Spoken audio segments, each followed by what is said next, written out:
I've peaked top 1 6 times and I'm currently top 50 in the world, so today I'm going to be showing you a few of my games at the top of the leaderboard so that you can easily get that top 1000 badge. And in this video, I'm going to be using the Spirit Empress because she is the best ruler in merge tactics and she will be unlockable for free starting in the next season here, but I'm going to go for the double goblins in this case, and you always want to try to go for double goblins if you can in round 1 of this. That is the best scenario because you will get a free goblin in the next round, and you can actually sell a card just to get a 2 goblins if you have the opportunity to do so. In this case, the Dark Goblin costs 3 elixir, but you sell it for 2 elixir, so you actually lose 1 elixir. However, it is still worth it in my opinion because you will get the goblin trait and you will get a free goblin in the next round. But starting off in round 2, I'm going to claim all my orbs and I'm just going to buy the cheapest card here. Now, I don't have the best shop. We only have a 4 elixir and 5 elixir cards in our shop, so I don't really think it's worth it to sell the 2-star Dark Goblin, maybe cycle. I'm personally just going to wait because we have a 2-star Dark Goblin and an RG, so we have a decently high chance of winning, and we also have the 2 out of 4 Goblin trait. So our traits are good. We have a free Goblin next round, and we have a decent shot of winning the round here, so I think this is definitely the right play to make here. I don't think we're going to win, unfortunately, because he does have 2-star Royal Giant and 2-star Skeleton Dragons, but we do take out 2 troops here, actually. I will go for the RG here, the Royal Ghost here, and we actually do claim a free Giant here, but I'm just going to merge and immediately sell every single card here that I can. And after we get enough elixir, I am just going to go for the comp that we need. So let's upgrade the Musketeer here. Let's just keep on cycling, keep instantly selling all of the cards that we get here, and we should be pretty good to have a decent comp here in this round. And I actually did record this earlier, but I'm actually doing my commentary over it. But I was commentating and recording earlier, but my sound got corrupted, so I'm just commentating over it. And I think this should be fine either way because I can focus more on the commentary. That should probably be more helpful. But we are going to take this guy out, and what I did there was I actually scouted all of my opponents as I was fighting. You always want to just scout while you're fighting. It's sort of like doing, I don't know, just sort of multitasking, just overlapping. But here, guys, I think I am going to take the 3-star Musketeer here, and we already have 3-star Musketeer plus a Ghost, and we have an Executioner. So I'm going to go for the full Ace comp here because we already have 3 of the cards in the full Ace comp here, so I think that's definitely the play. The final card that we need here is the Bandit, so I'm basically just going to be keeping on merging and selling the cards I don't need, but keeping the cards I actually want. And I decided to go for the 3-star Musketeer here instead of the 1-star Bandit, even though that would give me the 4-star or the 4-4 Ace trade, because the 3-star Musketeer is just going to be a lot more helpful for us than the 1-star Bandit here, and that does prove to be the case here. Our Musketeer is going pretty crazy, though unfortunately I don't actually know if we're going to win. I think we're actually going to win the round, so that should be pretty good here. Our Musketeer is going to go crazy, and the Musketeer is tanking a lot. But I'm going to put the Bandit in. We are going to get the 3-star Mega Knight, and now I'm going to sell the 2-star Bandit. When you have a 2-star card and a 1-star card, just sell the 2-star card because you'll have the 1-star card left over, and you'll maintain the same traits from that 1-star card. So you just get more elixir to replenish your cycle from selling the 2-star, but you also have the 1-star card left over, so you don't really lose much. And we're just going to keep on merging and selling cards because when you merge cards with the Spirit Empress, you get plus 2 elixir, and when you sell, you get -1. So that's a net gain of 1 elixir. So every time you merge and sell, you gain 1 elixir. That sort of generates you elixir. So the principle of cycling is just merging and selling cards you don't need while keeping the cards that you do need here. So I'm just scouting my opponents right now, just seeing what's going on. And it looks like this J guy is about to die. So now we're left in a one-on-one situation. And when you're left in a one-on-one situation, my immediate response is just to scout him and let's block the cards he has. So he has the Archer Queen. We need to block the Archer Queen. So I'm going to grab the Archer Queen there. He also has the E-Giant, but it looks like he's going to go for full Brutalist because he does have 3 out of 4 Brutalists. So now I'm looking for the Skeleton King here to block because he has those 3 Brutalists, and we're sort of anticipating what he's going to go for and blocking those cards. And basically what I mean by blocking his cards is because there's only 4 copies of each card in the entire shared pool that all the players share. If I pick up 1 card, then there's only 3 cards left over, and you need 4 cards to max out a card. So we're basically blocking him, preventing him from actually getting 4 copies and maxing out that card here.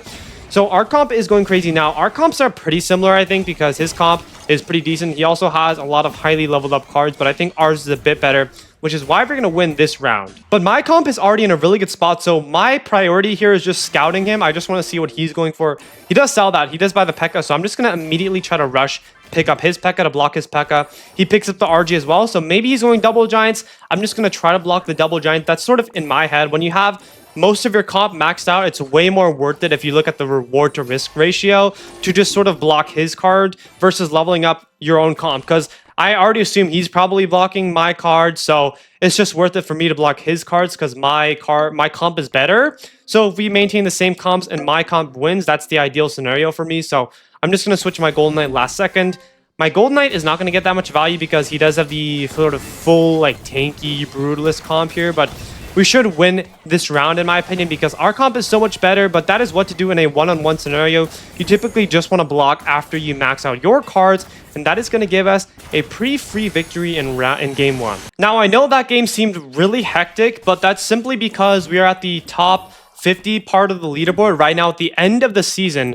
So the end of the season, typically as it is with normal Clash Royale, is the most sort of sweaty period because that's when people are actually, everyone is playing, everyone's trying to secure that finish for that season. So that's the reason that game was so hectic. But if you guys just want a top 1000 badge, your games will not nearly be as crazy as that. But unfortunately, though, we do lose round 1. I just bought the cheapest card, the Royal Giant here, but we have a merge for the Barb, so I'm just going to buy that.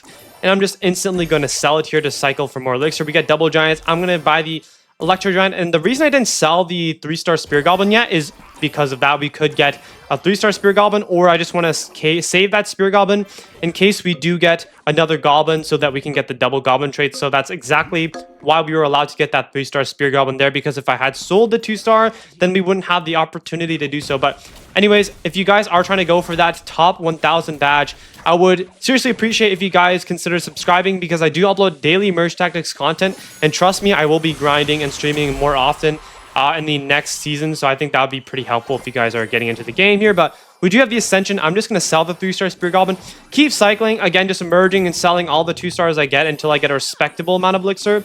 I'm just going to put the Monk in right there just because the Monk is just a very good card. And for the Ascension, you typically just want to put in either just one of the champions, the most expensive good card you can get. I like going for the Monk or the Golden Knight most often. The Queen's okay too, but I just don't think the Queen is as good as either of those. I think those cards can typically carry more, though I do think the Queen is very good as well. And I sold the 2-star Monk there because I accidentally bought another Monk, but we were able to get the Monk back, so that's completely fine. But in this case, we have a 3-star Monk, so my sort of what I see right now is, okay, we have a Witch and we have a GK. So I think I'm going to go for the max Superstars plus Golden Knight plus Bandit because we already had 3 of those comps, or the 3 of those cards. And how I decide what comp you should go for, or I should go for in a given round, is I just merge and sell. I just keep cycling until I get Elixir.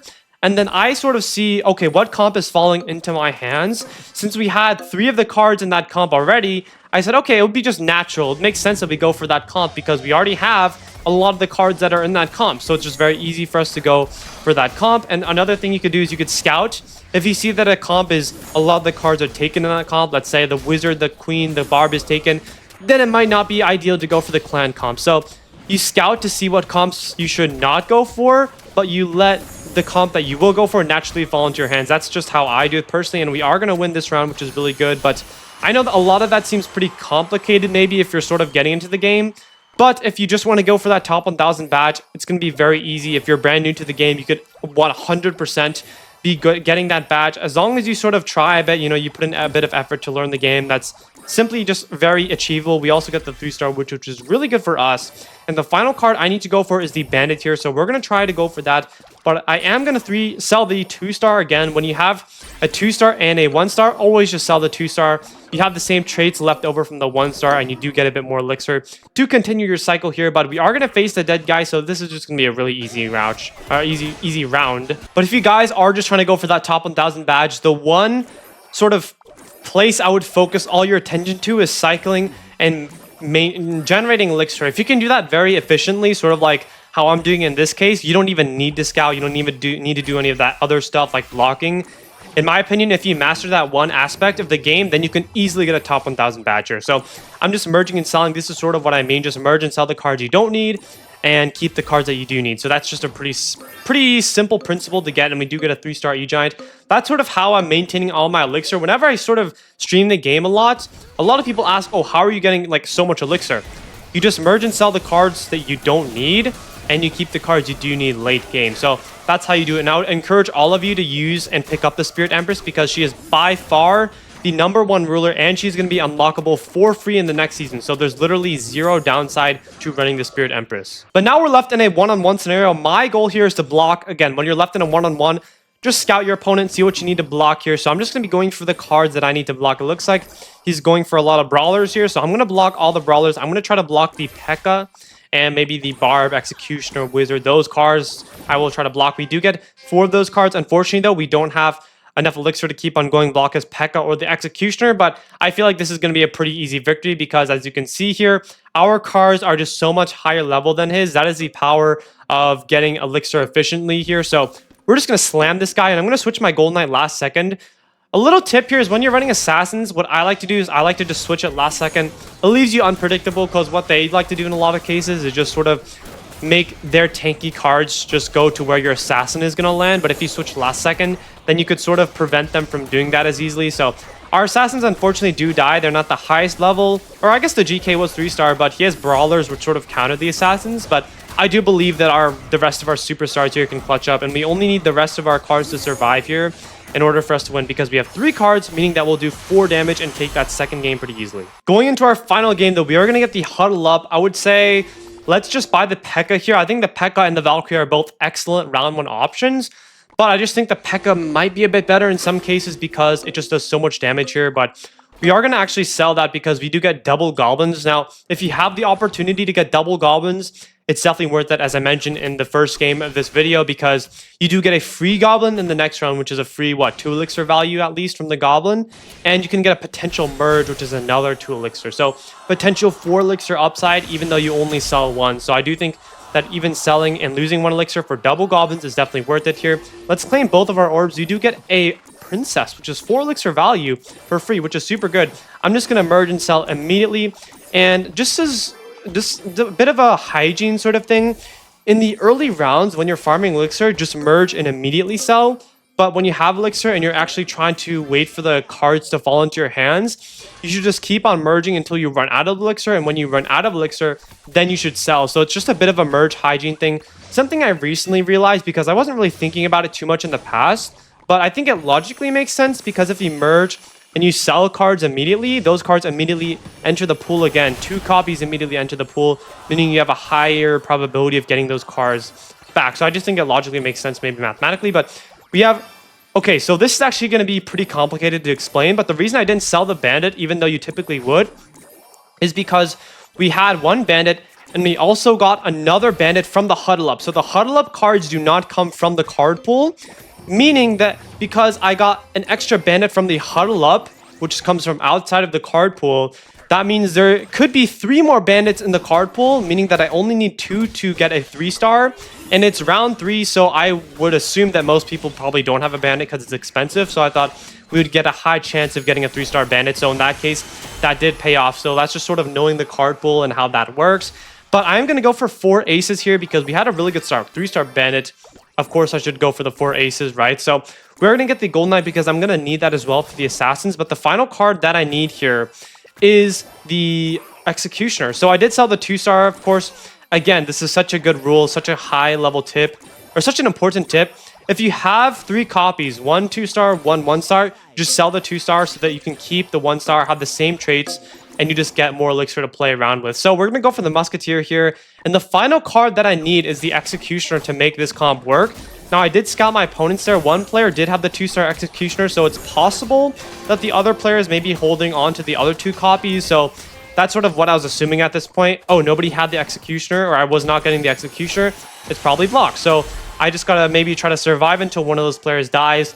And that player just died. Ricky Royale just died here. So maybe we can pick up his Executioner if he does have it. So we're just going to keep cycling here. Try to find that XC if he does. If he did have that, because when he dies, all of his cards go back into the pool. So we're just going to try to pick that up. And we are going to get a 3-star, and we are going to get an Executioner here. So our comp is going to be complete here. And for the most part, our comp is done. We just need to get the XC, which is already taken, and the Monk here, which is already taken here. So at this point, my priority is to sort of block other cards because we basically maxed out the cards as best as we could right now. So I'm just looking to block my opponents here. And I switched my GK last second just to try to stay a bit unpredictable here. But our Mega Knight is going to get a juicy jump here. And I think we might actually take this guy out. yeah, we're going to take this guy out. It's going to be a bit close. His Valkyrie is going to do a lot of damage here, but our Monk does ability last second, and we're going to take him out. So now we're left in a one-on-one, and as you guys can see, this guy does have that 6 trait comp here, so I'm just going to try to block the Archer Queen here if I can, because that's just what he has left. And we already blocked the Executioner and his other cards here, so we're honestly in a pretty good spot here. I just need to block the Archer Queen if possible. Now, unfortunately, he just got the 3-star Archer Queen. I was cycling for it for a while. It's just sort of like a luck issue. We are both cycling probably at the same time, but he just managed to get in his shot first. So now at this point, I'm in a bit of a sticky spot. It's really just left to whose comp is better at this point. I could try to pivot. I feel like that's going to take too long though, but I don't know. It's just left to whose comp is better at this point. I honestly have trust in my comp because, I mean, our comp is very strong. Forace is definitely a really good comp. Our Mega Knight does land a juicy jump, and that is going to be it for today's video. 3 games, 3 wins. And if you guys did enjoy the video, I would appreciate if you would subscribe, because next season I'm going to be grinding and putting out a lot of comp videos, a lot of guide videos as well. So if you are going to be pushing for that top 1K badge, definitely I'm going to be your guy for that. But until then, guys, I'll see you in the next video.